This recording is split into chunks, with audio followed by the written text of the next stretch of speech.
They came to the desert looking for data, but found instead a mirror. The final 2 chapters of The Secret of Skinwalker Ranch do not simply close a scientific investigation. They unfold like the confession of a species confronting its own limits. Beneath the noise of instruments and the hum of Tesla coils, there is a deeper pulse, the sound of human curiosity trembling before the unknown. Everything that happens at the Triangle feels both technological and primal, like a ritual performed with cameras and code. What began as an experiment has become a pilgrimage. Travis Taylor stands beneath the open Utah sky, a scientist with degrees in physics and aerospace engineering. Yet his voice carries the tone of awe rather than calculation. Around him, the others prepare rockets, lenses, and measurement tools as if arming themselves against mystery. Above them, somewhere 31 feet into the air, lies a silence that resists explanation. Every time they launch a rocket, something unseen swats it aside, bending its trajectory or destroying it in mid-flight.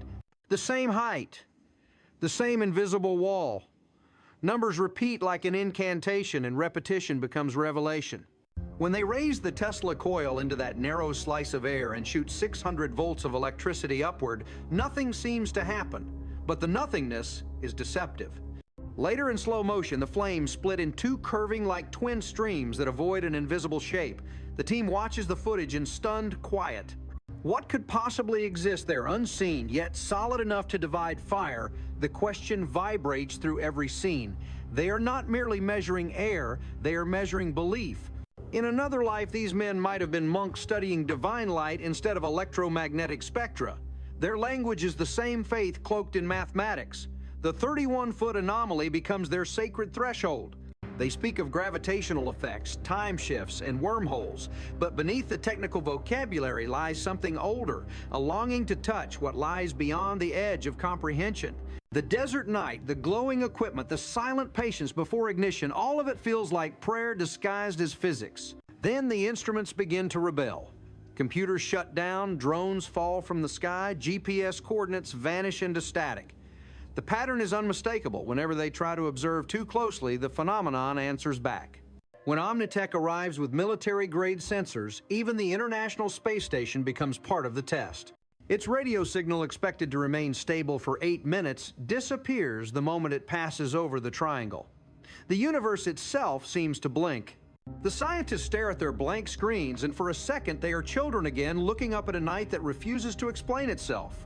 What follows feels less like discovery and more like initiation. The LiDAR scans return with an impossible image, a perfect circle of absence floating above the desert. The laser beams vanish into a hole in space as if light itself is devoured. On the display, red means reflection, blue means low return, but the black at the center means nothing comes back at all. It is not data. It is the shadow of data.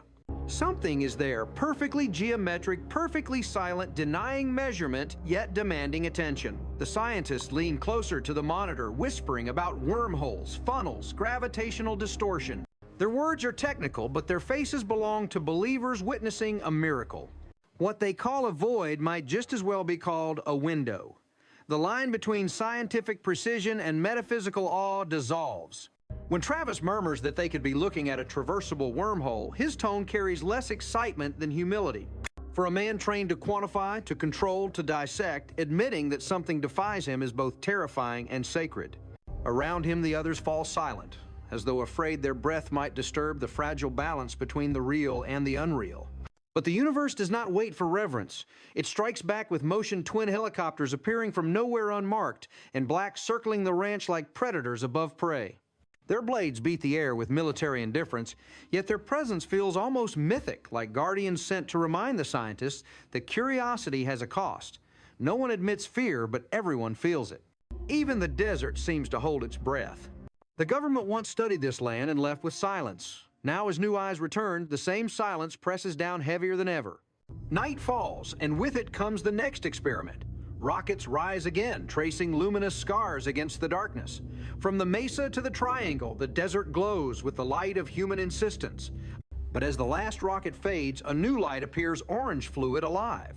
It glides across the horizon, turns sharply, and then vanishes not behind a cloud, but as if someone turned off the universe itself. The team shouts, coordinates, checks their spectrum analyzers, but the object is already gone. Later, when they replay the footage, they see it descend into the mesa, disappearing inside solid rock. That single frame, an orb melting into the mountain, undoes centuries of certainty. For a moment, every known law of matter and motion feels negotiable. The scientists, usually so composed, speak in half sentences, their professionalism cracking under the weight of wonder. Could stone itself be porous to another dimension? Could the legends of the native tribes who spoke of portals carved into the mesa have been literal all along? The past and the future collide in the flicker of that image, and the desert becomes both laboratory and cathedral. When Cameron takes the helicopter up wearing military night vision, he enters a realm between dream and data. In the green glow of his goggles, small spheres of light dart past the cockpit, invisible to the naked eye. His voice, usually calm, trembles with confusion. Then something stranger happens. A pressure builds in his chest, heavy and inexplicable. The others feel it too, tightness, unease, the primal instinct to flee. It is not fear of failure, it is fear without object. Fear is radiation. The helicopter descends and the pressure lifts like a curse undone.